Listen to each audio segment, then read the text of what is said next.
Atma Rudaye Rudayam Mahi Aham Hamrute Amrutam Anandam. Let my life force be linked to my heart. Let my heart be linked to the truth within me. Let this truth be one with the eternal, that eternal unending joy, unending bliss of all life.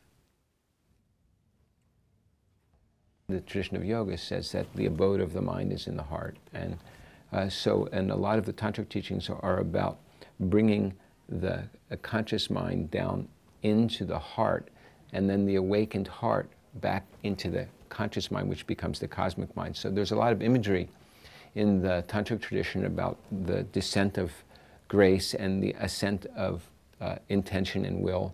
So the mind becomes enlightened in the heart and then rises, and it becomes the cosmic mind. This is kind of an imagery that's in Tantra. So it seemed like the perfect name for an event through which we could transmit these deep inner teachings that are really at the root of yoga. To me, they are precious opportunity to be quiet and be guided, not being in an attitude of learning as a training, but being as a receptive time to receive the teaching and the experience of the teaching with the support of the Sangha. Tantric yoga integrates the elements of practice that include asana and pranayama and bandhas. Bandha practices emerge in the Hatha Yoga period, which is Hindu Tantra, yogic tantric practices.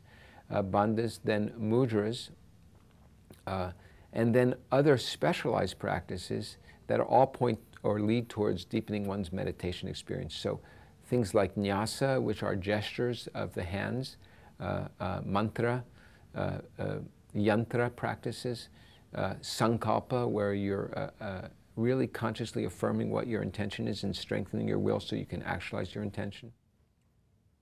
And one of the things that it says in Gita, Bhagavad Gita, in the tradition that I was trained most intimately and deeply in, is that it's most important to find what's true for oneself, one's own svadharma. And there's a phrase, you know, it's better to live half a life following one's own dharma than to live a full life paradharma, somebody else's dharma. And one of the great gifts of Krishnamacharya's teachings was that this idea of Vinaya, that we adapt the teachings to serve the needs of the individual, not adapt the individual to match the teachings. And so the heart mind is an opportunity to immerse into the deepest teachings that come from these tantric traditions, which is Hindu and Buddhist. And, you know, honestly, these teachings are present in Judaism, like in Kabbalah, in Christian mysticism. These teachings are universal.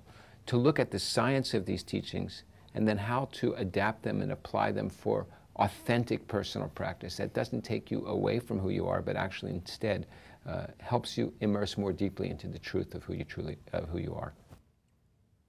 Because that's what practice really means, to remember what is already ours, what is already our true nature, but to offer that to an experience that's been of our own direct embodiment. The intimacy that I have experienced is swimming a sunset with the light of the sun setting on the water and my body immersed in the water, and the water becomes light, and there is the direct experience. I'm one with the water, with the light, and with this awareness that I'm one.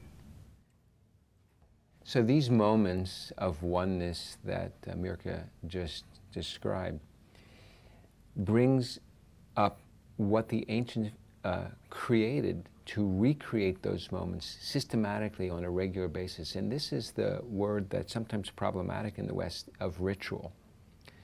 And in this retreat, we'll also look at the science of and structure of conscious personal rituals rather than following the rituals from the churches that may not have meaning to us anymore?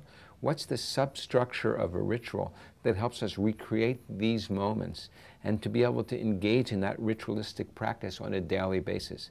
A personal ritual that's meaningful to you. And in those rituals, we bring in the elements of nature, representing sight, representing fragrance, representing taste, representing sounds, and then, of course, light itself. Let's remind ourselves that awakening is part of our potential, because it's already, the truth is already who we are, Sat Chit Ananda, love and deep knowingness, and this bliss that I relate as joy beyond understanding. Amrutam Anandam